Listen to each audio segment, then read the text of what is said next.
616, welcome back. With so many stories in our fast-paced world, it's tough to keep track of what's important when it comes to your health. Yeah, the good news is that we have done all the hard work for you.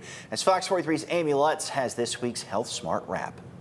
Alzheimer's disease is most common in Americans living on the East Coast or in the Southeast. That's according to new research announced Monday. The findings suggest Alzheimer's rates are highest in Miami-Dade County, Florida, Baltimore, Maryland, and the Bronx, New York, where Alzheimer's affects about 1 in 6 seniors.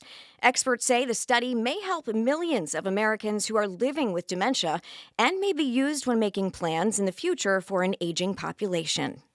In a clinical trial, Eli Lilly's experimental Alzheimer's drugs, donanemab, has shown to slow the progression of the disease by between 35 and 60% in patients in the earliest stages of the disease.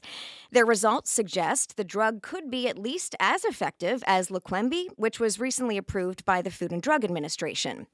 Experts are quick to point out that this new drug is not a cure for the disease, and its benefits amount to only about a 7-month delay in the loss of memory and thinking. The company has submitted their results to the FDA, and they expect a decision by the end of the year. And as temperatures continue to rise, so does the risk of heart attacks. Experts say prolonged heat waves, like the ones occurring in the Mediterranean and parts of North America, Asia, and North Africa, are going to become more common due to climate change and will have serious impacts on human health.